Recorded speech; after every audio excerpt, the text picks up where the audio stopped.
Indonesia is a heaven of art. Negeri yang melampaui semua ekspektasi. Gugusan pulaunya yang saling membentang dari sudut barat hingga sudut timur, di mana 2/3 luas lautan lebih besar daripada luas daratan, menjadi ciri khas sendiri bagi negara kepulauan terbesar kedua di dunia. Indonesia tanah air beta, pusaka abadi nan jaya. Sebagai negara yang berada pada perlintasan dua benua dan dua samudera, Indonesia termasuk negara yang rawan dari sisi keamanan laut, baik keamanan laut yang bersifat lokal, nasional maupun internasional. Begitu juga dengan keberadaan pulau-pulau kecil dan terluarnya, yang perlu mendapatkan perhatian karena menjadi tapal batas antar negara tetangga yang sama-sama penting. Menjaga pulau-pulau terdepan yang menjadi teras utama bagi wilayah Indonesia merupakan hal yang sangat penting dan menjadi kewajiban bagi seluruh warga negara Indonesia. Istilahnya saya udah ada jaminan. Hak saya di sini tidak ada yang bisa mengganggu-gugat, tidak ada yang istilah bisa mengusir saya. Alhamdulillah istilahnya saya nyaman berada di dalam rumah saya sendiri. Kalau seandainya nggak ada sertifikat, istilahnya saya berada di rumah tapi was-was, takut diusir sama orang lain karena aturan-aturan mereka. Jadi dengan adanya sertifikat, ada jaminan dari pemerintah, insya Allah ke depan kami merasa nyaman di pulau ini. Jadi alhamdulillah dengan adanya kami di sini, eksistensi kami di sini, pemerintah bisa melakukan semacam pembangunan dan sebagainya. Dan alhamdulillah Pulau Pelampung ini masih tetap bagian dari negara Kesatuan Republik Indonesia. Pemerintah Indonesia secara konsisten terus berupaya menjaga kedaulatan negara dengan melindungi pulau-pulau terluar Indonesia, memberdayakan masyarakat dalam rangka peningkatan kesejahteraan, serta melindungi kelestarian budaya Indonesia melalui sertifikasi tanah masyarakat yang dilakukan Kementerian ATR BPN. Kami bangga memang dengan pemerintah hari ini, yang di pesisir pun sudah bisa disertifikat semua. Jadi memang sekali lagi saya sebut, memang bangga memang Bu. Puas kami sebagai masyarakat puas. Jadi hak kita sebagai masyarakat itu memang ada. Kita tinggal di suatu pulau ini, kita tidak mengaku-ngaku ini pulau kita. Sebagai negara kepulauan, budaya maritim pun menjadi bagian yang tak terpisahkan dari kehidupan masyarakat yang memiliki kearifan lokal dalam mengelola dan memanfaatkan sumber daya laut. Interaksi ini dimungkinkan karena kehidupan masyarakat yang bermukim di kawasan pesisir memang bergantung pada laut. Karena kita tinggal di pulau ini sudah berapa turunan, dari di atas kakek kita lah, sudah berapa turunan menetap di sini.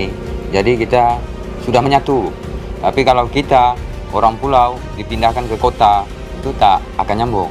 Pemberian hak atas tanah bagi masyarakat pesisir dan masyarakat yang tinggal di atas laut menjadi sangat penting karena terkait dengan eksistensi, kebebasan serta harkat dirinya sebagai warga negara Indonesia.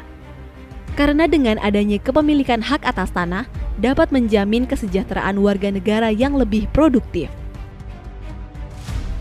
Menjaga pulau-pulau terdepan bukan hanya sekedar pulaunya saja, namun terdapat pula kebudayaan masyarakat seperti Pulau Penyengat yang memiliki kekayaan berupa peninggalan bangunan budaya Melayu dengan sejuta pesona dan telah ditetapkan sebagai cagar budaya yang harus dijaga kelestariannya karena menjadi bukti bahwasannya di pulau kecil ini roda pemerintahan kerajaan Melayu dijalankan.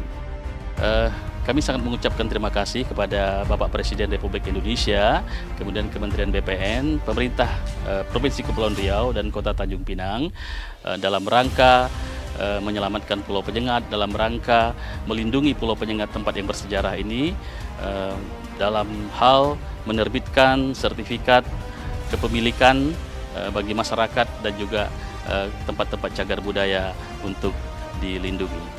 Pemerintah berhasil memenuhi kewajiban administrasi pertanahan dengan sistem informasi spasial dan yuridis, serta mengesahkan hak atas tanah, menciptakan kepastian hukum dan rasa aman.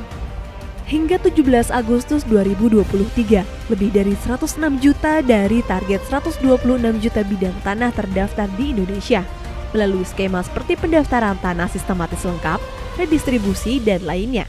Meski demikian, untuk mencapai legalisasi hak atas tanah di seluruh Indonesia pada tahun 2024, perlu mengatasi 4 masalah utama, termasuk legalisasi tanah di wilayah pesisir, penyelesaian konflik agraria pada aset negara, tanah transmigrasi dan redistribusi tanah dari pelepasan kawasan hutan.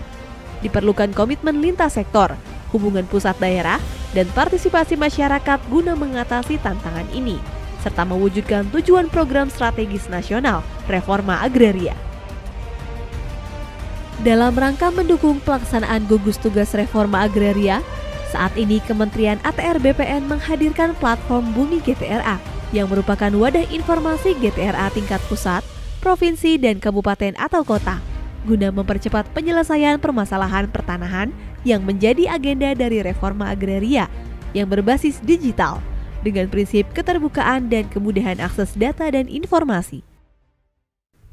Dalam menyelesaikan semua persoalan reforma agraria, Kementerian ATR BPN tidak dapat berjalan sendiri. Diperlukan adanya kolaborasi dan komitmen bersama dari seluruh unsur pendukung dan pemangku kepentingan untuk berkontribusi mewujudkan cita-cita reforma agraria demi mensejahterakan rakyat. Untuk itu, negara hadir melalui GTRA Summit.